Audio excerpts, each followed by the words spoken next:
Let me tell you something about the audacity of a woman who abandons her 3-year-old son, disappears for 20 years, and then shows back up with a lawyer, a fresh blowout, and the nerve to call herself a concerned mother. Asterisk, because I lived it. And if you think you know where this story is going, I promise you, you don't. My name is Ben Stewart. I'm 53 years old. I take my coffee black. And for the last 2 decades, I have been the only parent my son Caleb has ever known.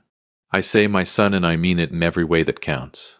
Every therapy appointment I drove to alone. Every IEP meeting where I was the only one sitting on our side of the table. Every night I spent on the floor outside his bedroom door, just so he could hear my breathing and know someone was still there. Biology didn't make me his father. Showing up did. Welcome to Dadrevenge. Grab your coffee, get comfortable, and remember, the people in these stories had every chance to behave themselves. They just chose wrong. Drop a comment, hit that like button, and make sure you're subscribed. Trust me, you're going to love it here. Before I get to what happened, you need to understand how this whole thing started. I met Diane Holloway when I was 29 years old. She was witty, magnetic, the kind of woman who walked into a room and made you feel like the most interesting person alive. We got married fast. Looking back, maybe too fast. Caleb was born the following year. He was diagnosed with autism at age 2. And I want to be clear, Caleb's story is not a tragedy. That boy is one of the most extraordinary human beings I have ever encountered in my life. But Diane looked at that diagnosis and saw a detour from the life she'd planned. I could see it happening in real time. The slow withdrawal, the faraway look, the way she stopped sitting on his side of the room. She never said a word to me about leaving. Not one word. One Tuesday morning, Caleb was 3, sitting on the kitchen floor lining up his crayons by color in perfect sequence. Calmest kid you ever saw. Diane kissed me on the cheek, said she was going to the grocery store and never came back. She left with a man named Robert from her office. She left behind a 3-year-old boy who spent the next 4 days walking to the front door, opening it and staring down the empty driveway. I'm not going to describe those 4 days in detail. Some things you carry and you don't put into words. You just carry them.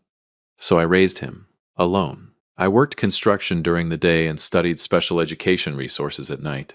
I learned his triggers, his rhythms, the exact way his blanket needed to be folded at the left corner, or sleep wasn't happening for either of us. I learned that Caleb communicated best not through words, but through drawing. And those drawings, Lord, by age 7, our refrigerator looked like a museum. By 10, visitors would walk in and stop mid-sentence just staring at the walls. By 14, one of his paintings sold at a New York City auction for $2.9 million. I cried in the parking garage afterward. Full ugly crying, the kind where your whole body shakes and you can't catch your breath. I called nobody because there was nobody to call. It was just me and Caleb. And he patted my arm very gently and said, in that calm, unhurried voice of his, "Don't cry, Dad. I knew it was worth that. I calculated the market trends in 2019. He was 14 years old. I laughed so hard I nearly fell over. Now, here's where you need to put your phone down, find a seat, and pay close attention. 14 months after that auction, I got a phone call from a lawyer's office. A woman named Patricia Dunn. Polished voice. The kind that sounds like it bills by the 6-minute increment. "Mr. Stewart," she said, smooth as glass, "I'm reaching out regarding the financial welfare of Caleb Holloway." I stopped her immediately. "His name," I said, "is Caleb Stewart." A small pause. "Yes. Well, my client has some concerns about the management of Caleb's earnings and would like to pursue a formal review." I sat down slowly. "And who is your client?" Longer pause this time. "Diane Holloway." Now I want to describe what I felt in that moment, but the English language genuinely doesn't have the right word for it. It's somewhere between fury and disbelief. And that specific feeling you get when someone flips the Monopoly board right after you've built hotels on Boardwalk. I went very still, the dangerous kind of still. "I'm sorry," I said, impressed by how calm I sounded. "Can you repeat that name?" She did. "Right," I said. "And what exactly are these concerns?" Patricia Dunn then explained very professionally that Diane was prepared to allege that I had been exploiting Caleb, that as his biological mother, she had legal standing to petition for oversight of his financial affairs. That there were, and I'm quoting directly, questions about whether Caleb's best interests have been properly represented. I set the phone on the table. Just set it down. Stood up. Walked to the window. looked at the backyard, where Caleb was sitting under the oak tree in his usual spot, sketchbook in his lap, completely at peace with the universe. Then I picked the phone back up. "Miss Dunn," I said, "tell your client she is welcome to try." 3 days later, my name was in the press. I still don't know exactly how she got there so fast. Money, connections, or just the fact that autistic teen artist's father accused of financial exploitation is the kind of headline that writes itself. By Thursday morning, I was trending. My neighbors were calling. My boss called. A reporter knocked on my front door at 7 a.m., looking fresh and unbothered, like that was a perfectly reasonable thing to do. And here's the part that genuinely took my breath away. Diane didn't just come back with a lawyer. She came back with evidence. Forged documents suggesting I'd manipulated auction timelines. Emails allegedly from my address, arranging deals without Caleb's knowledge or consent. She had constructed a narrative so clean, so devastatingly sympathetic, a worried mother fighting to protect her vulnerable son from the man controlling him, that people were running with it before I'd said a single word publicly. Suddenly I was the villain, the man who had exploited a disabled boy's gift for personal gain. I sat at my kitchen table Thursday night reading the headlines on my phone, and I felt something I hadn't felt in a long time. Genuine fear. Not for myself, for Caleb, for what this circus was about to do to the one place he'd always felt safe. My lawyer, Gary Pullman, solid guy, 20-plus years in family law, sat across from me and said carefully, "Ben, she's framed this well. We need to get ahead of it fast. I'm talking press statements, financial audits, character witnesses, the works." I nodded. My mind was already racing through every document I'd ever kept, every receipt, every record going back 15 years. I had plenty. I wasn't worried about the truth. I was worried about the noise before the truth could land. And then, he was holding his notebook, the big black one he carried everywhere. He looked at me. He looked at Gary. He glanced at my phone still glowing with headlines on the table. His expression did that thing it always does, completely unreadable to most people. But after 15 years, I could read every single layer of it. He wasn't upset. He wasn't afraid. He looked almost curious, like he'd just been handed an interesting problem. He pulled out a chair, sat down, opened his notebook to a page that was already filled with handwritten notes, and looked up at us both. "I've been expecting this," he said quietly. "I started preparing 8 months ago." "Caleb," I started. He held up one hand. Just one hand. Calm as a Sunday morning. "Dad," he said, "let me handle it." And that, right there, is where the real story begins. Dashed in tacks. Stay with me. Because what this boy had been quietly building for 8 months, while I was busy raising him, while Diane was busy plotting, was something neither one of us saw coming. Tastic, dear example, if you've been listening for a while and want stories like this to keep coming, it really helps if you hit that like button and subscribe. Thank you for real. You want to know what 20 years of loving a child looks like when it's weaponized in a courtroom? It looks like 47 folders, alphabetized, color-coded, cross-referenced, and assembled not by me, but by a 15-year-old boy who saw his mother coming from 8 months away and said absolutely nothing until the moment was right. This is where it gets good. Asterisk. I didn't sleep that Thursday night. I lay on my back staring at the ceiling, running through everything. The headlines, the forged documents Patricia Dunn had hinted at, the way Diane had timed this whole thing with the kind of precision that told me she hadn't just woken up one morning and decided to do this. This had been planned, carefully, patiently. Which, ironically, was something I should have recognized immediately. Because planning things carefully and patiently, that's a very Caleb trait. And Caleb got it from somewhere. And it wasn't from me. I finally got up at 5 a.m., made my coffee, and sat at the kitchen table in the dark. 30 minutes later, I heard the familiar sound of Caleb's door opening. He's always been an early riser. Another thing nobody tells you about parenting. The way their routines become your whole clock. And he came downstairs in his gray hoodie, sat across from me, and placed that black notebook on the table between us. "You didn't sleep," he said. "Not a question. Neither did you," I said. "I slept 4 hours and 20 minutes. That's my average." He slid the notebook toward me. "You should read the index first." The first page was a clean, handwritten table of contents. Numbered sections, dates, categories. I turned the page and just stared. "How long did this take you?" He considered it. I began organizing digitally 8 months ago when I noticed the preliminary legal inquiries. I looked up. You noticed. How did you even... Dad. He gave me that look, the one that very patiently communicated that I had, once again, underestimated him. I monitored my own financial accounts. I set alerts. Someone ran a background check on you 11 months ago, using a firm connected to a law office in Diane City. He paused. I didn't tell you because I didn't want you to worry before there was something to actually address. I put the notebook down. I'm not going to pretend I wasn't slightly insulted that my 15-year-old had been quietly running counterintelligence while I was out here panicking. I'm also not going to pretend I wasn't the proudest I had ever been in my entire life. Okay, I said. Walk me through it. Here's what Caleb had built. And I need you to understand the scope of this, because when I tell you this boy was prepared, I mean he was prepared the way a general is prepared, not just with a plan, but with contingencies for the plan, and contingencies for those contingencies. First, my records. Everything I had kept over 15 years. Every doctor's visit. Every therapy bill. Every specialist consultation. Every school meeting, every single IEP document, with my signature as the sole attending parent. Receipts going back to 2007. A log, which I hadn't even known Caleb was keeping, of every significant event in his life, and who was present. Spoiler, it was always me. Never Diane. Not once. Second, and this is where I had to set my coffee down, Caleb's own archive. See, here's something about kids with photographic memories and what his therapist used to call hyper-focused organizational tendencies. They keep things. Everything. Not as a habit, as a compulsion.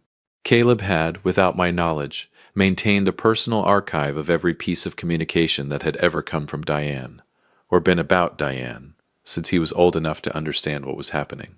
Letters she had started and never sent, somehow intercepted from a period she'd tried to reach out years ago, and then apparently thought better of it. A voicemail. From 2019. Diane's voice, unmistakably slightly slurred at the edges, leaving a message on a number she didn't know Caleb had access to. I listened to it once. She said, and I will keep this brief, because some things don't need embellishment. She said she couldn't handle what Caleb was, that she had made peace with her decision, that she hoped he was being taken care of, but that she couldn't be the one to do it. She left that message in 2019. Caleb was 11 years old.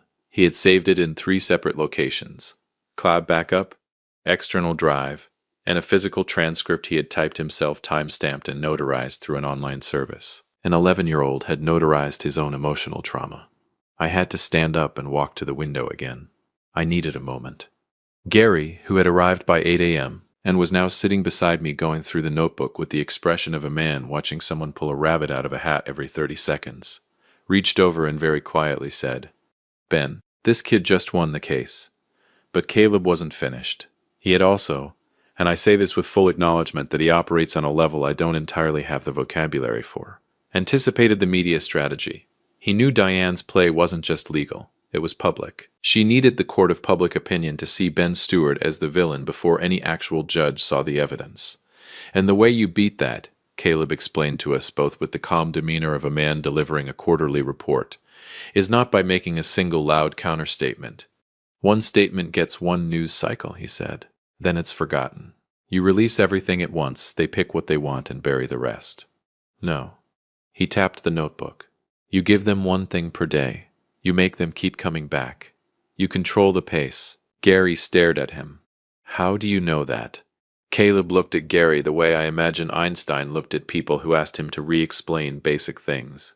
I read. Caleb's legal team, 2 attorneys he had researched and selected himself, I'm not even going to pretend otherwise, began releasing documents to the press in a sequence Caleb had personally mapped out. 1 document per day, 2 weeks, 14 days. 14 pieces of the story, each one landing like a carefully timed drumbeat. Day 1, my attendance records from Caleb's school. Every meeting. Every conference. 14 years of a single signature on every line. Day 2, therapy billing records. 15 years. 1 guarantor. Ben Stewart. Day 3, Caleb's own statement, brief, precise, devastating, describing his life as father and the complete absence of his biological mother in his own words. Day 4, the notarized voicemail transcript, released in full. I'll be honest with you.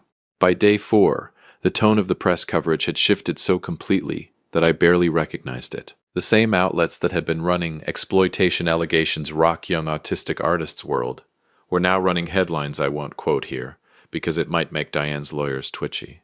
But let's just say the word fraud was appearing with increasing frequency. By day 6, Patricia Dunn issued a statement calling the document releases an emotionally manipulative campaign. Caleb read it, nodded slowly, and said, "Good, she's rattled." By day 10, 2 of the journalists who had originally broken Diane's story had quietly published corrections. By day 12, Robert from The Office had apparently decided this was an excellent time to be completely unreachable for comment. And through all of it, every headline, every press alert, every phone call I got from Gary saying, "You need to see this," Caleb sat under his oak tree in the backyard and drew, peaceful as ever. Occasionally, he'd come inside, check something on his laptop with the brisk efficiency of a hedge fund manager reviewing a portfolio, and go back outside. One evening, I brought him a glass of lemonade and just stood there for a minute watching him sketch. "Are you okay?" I asked. He didn't look up from his sketchbook. "I'm always okay." "This doesn't." I searched for the right word. "It doesn't bother you. All of it." He was quiet for a moment. His pencil kept moving. "She bothered me," he said finally, "when I was 6 and 7 and 8 and 9. He paused. "She doesn't have that kind of access anymore." I didn't have a single word for that, so I just stood there and drank my own lemonade. The final hearing was set for a Thursday. On the Wednesday evening before it, Caleb came to find me in the living room, sat down, and said, "I want to make her an offer." I looked at him. "Caleb, I want to offer her the chance to walk away clean, in exchange for my silence." He folded his hands on his knees, and if she refuses, he glanced toward the hallway, toward the room where I now knew he had kept something I hadn't known existed. "I'm going to show her the paintings." 10 years of paintings. Stacked a little boy's love, rendered in color, slowly turning into grief, one birthday at a time. And she was about to see every single one. Moments so perfectly constructed, so exact in their justice, that your brain refuses to file them under established memory. It files them under what happened in that courtroom on a Thursday morning in October is one of those moments. And I have replayed it every single day since, not because it hurt, but because it was the most beautiful thing I have ever witnessed in my 53 years on this earth. Asterisk. This is how it ended. The morning of the final hearing, I woke up at 4:30. I lay there in the dark doing what I always do when I'm nervous, mentally listing everything that could go wrong. It's a fantastic habit that has never once helped me, and yet I cannot stop doing it. Gary had called the night before to run through the day's structure, calm and methodical as always, but even he had said, "Ben, I've been doing this 20 years. I've never walked into a hearing this prepared. We're good." We were good. I knew we were good, but Diane had surprised me before, and I was not in the business of underestimating her twice. I got up, made coffee, and found Caleb already sitting at the kitchen table in his suit, a slim navy thing he had selected himself, naturally, with his black notebook open in front of him, and a plate of toast he had apparently made for both of us sitting in the center of the table. I stopped in the doorway. "You made toast," I said, without looking up. "Sit down, Dad." I sat down. I ate the toast. We didn't talk much, which was fine. Caleb and I have always communicated best in comfortable silence. After about 10 minutes, he closed the notebook, looked up at me, and said, "Whatever happens today, I need you to understand something." I looked at him. "You did not fail me," he said, simply, directly. The way he said everything. "I know you still carry those 4 days. When I was 3, I know you think about them." He held my gaze. "You should stop. You didn't leave. That's the whole story." I opened my mouth, closed it, opened it again. Nothing came out. Caleb nodded, satisfied, picked up his notebook and stood. "We should leave in 20 minutes or we'll hit traffic on the bridge." I laughed. I couldn't help it. I wiped my face with my hand and laughed. "Yeah," I managed. "Okay, son." The courthouse was a gray stone building downtown that looked exactly the way courthouses always look, like they were designed specifically to make you feel small. Diane was already there when we arrived, standing near the entrance with Patricia Dunn and 2 other members of her legal team, all of them in expensive coats, all of them radiating the particular confidence of people who had not yet realized the ground had shifted completely beneath them. Diane looked, I'll be honest, good, polished, put together in the way that takes real effort and is designed to read as effortless. She was 51 now. 20 years had been kind to her in the ways that money usually ensures. She looked at me when I walked in. I looked back. I felt nothing, and I think that surprised her. She was expecting something. Anger, maybe. Or fear. Instead, she got Ben Stewart walking calmly across a courthouse lobby, eating the last corner of toast he'd wrapped in a napkin for the road. She looked at Caleb, and something crossed her face that I can only describe as a complicated grief. There and gone in under a second, locked away before it could become anything real. Caleb looked at her the way he looked at most things. Steady. Curious. Completely unintimidated. He nodded at her, politely, like she was a stranger holding a door. She flinched. Just slightly. I noticed the hearing started at 9 a.m. I'm not going to walk you through every legal minute of it because honestly, watching Gary and Caleb's attorneys work with 14 days of methodically released documentation behind them was less like a legal battle and more like watching someone very calmly present a completed jigsaw puzzle to a person who had insisted the pieces didn't exist. Patricia Dunn was good. I'll give her that. She pushed back hard on the document releases, called them a targeted harassment campaign, tried to reframe the voicemail as taken out of context, which, if you'll recall, was Diane on tape saying she couldn't handle her own child. So I will leave you to decide how much context was missing there. But by mid-morning, even I could see it in the body language of the room. The judge, a measured, silver-haired woman named Judge Carol Whitfield, who looked like she had seen every variety of human nonsense, and was perpetually mildly disappointed by it, had the particular expression of someone who had already made up their mind, and was now simply allowing the process to complete itself. At 11:15, there was a brief recess, and that's when Caleb stood up, buttoned his jacket, and said to his attorney, quietly, calmly, I'd like to make the offer now. Before we reconvene, I had known it was coming. He'd told me the night before. But knowing something is coming and watching it happen are two very different experiences. Caleb's attorney approached Patricia Dunn during the recess with a sealed envelope. Inside was a single typed page. I had read it the previous night. It was perhaps 3 paragraphs long, and it said in language far more precise and restrained than I could have managed, the following. That Caleb Stewart, not Holloway, Stewart, was prepared to cease all further document releases, make no additional public statements, and pursue no civil action for defamation, provided that Diane Holloway withdrew her petition entirely and permanently, waived all future claims to any involvement in his financial or personal affairs, and left, just left. In exchange, he would never speak of her publicly again. That was the offer. Patricia Dunn read it, conferred with Diane in a low voice in the corner of the hallway. I watched Diane's face from across the room, the calculation happening behind her eyes, the weighing of options, the working out of whether she still had a move. Then Diane looked up, directly at Caleb, and she shook her head. I don't know what she thought was going to happen. Maybe she thought it was a bluff. Maybe 20 years of absence had genuinely convinced her she still held some power in this equation. Maybe she just could not bring herself to walk away without taking something. Whatever it was the wrong call.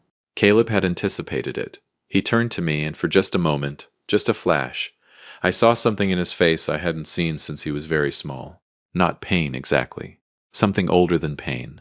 Something that had been processed and folded and put away a long time ago, and was only briefly visible now on its way out the door forever. Then it was gone. He reached into the portfolio case his attorney was carrying and removed a large, flat package wrapped in brown paper. He handed it to the court aide with a quiet instruction. The aide, looking mildly bewildered, carried it to the front of the room. When court reconvened and the package was opened, Judge Whitfield looked up from the bench with an expression I will never forget for the rest of my life. Because inside that package were not one painting. There were 10. 10 paintings. One for every year from age 6 to 15. Each one the same subject. A woman, seen through a child's eyes, from a child's distance. The first one, age 6, was warm. Reds and yellows. The woman was rendered in the loose reaching style of a little boy who misses someone and cannot articulate why. She was facing away, but the colors were hopeful. He had painted her beautiful. By age 8, the colors had cooled, blues and grays beginning to creep in at the edges. The woman was further away now, smaller in the frame. By age 10, she was barely there. A shape, a suggestion. The rest of the canvas was taken up by something else. A house, a tree, a man at a kitchen table. Warm light in the window.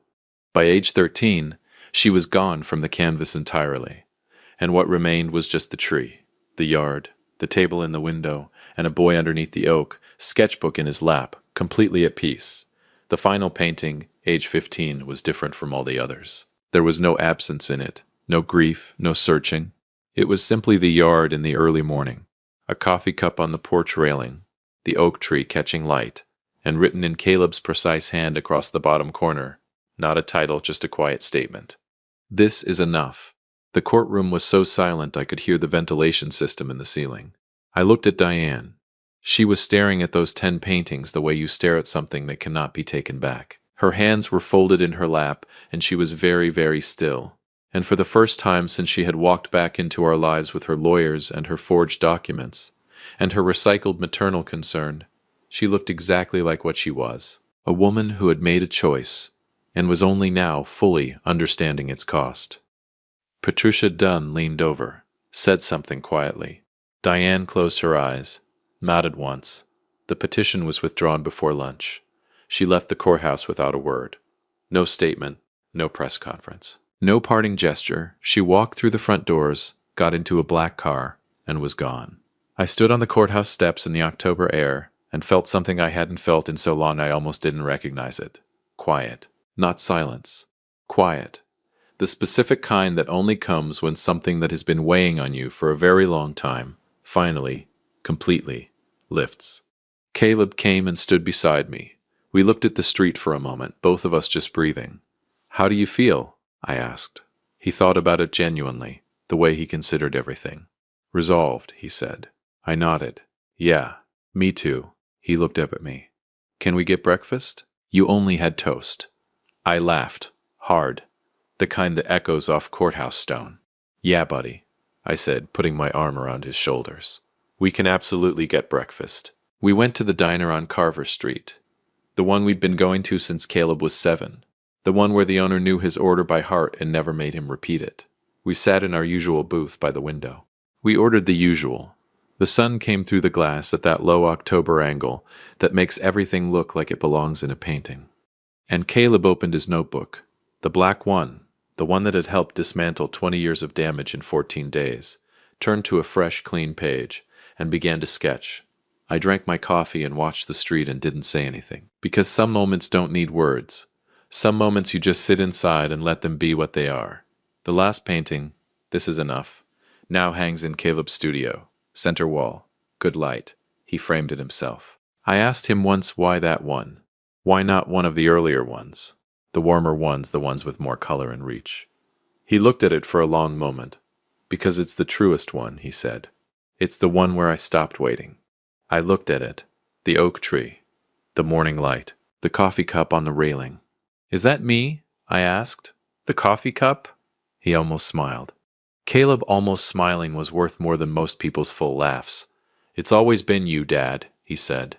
The man who stayed, and the boy who turned 20 years of quiet grief into the most precise, most devastating, most dignified act of self-defense I have ever seen. Asterisk, my son, Caleb Stewart. He didn't need saving. He never did. He just needed someone to show up. And I will show up for that boy every single day until I have no days left. If you enjoyed this story, join our community by hitting that like button and subscribing for more real, raw, and family-centered stories. And as always, thank you for being a part of this community. I will see you on the next one.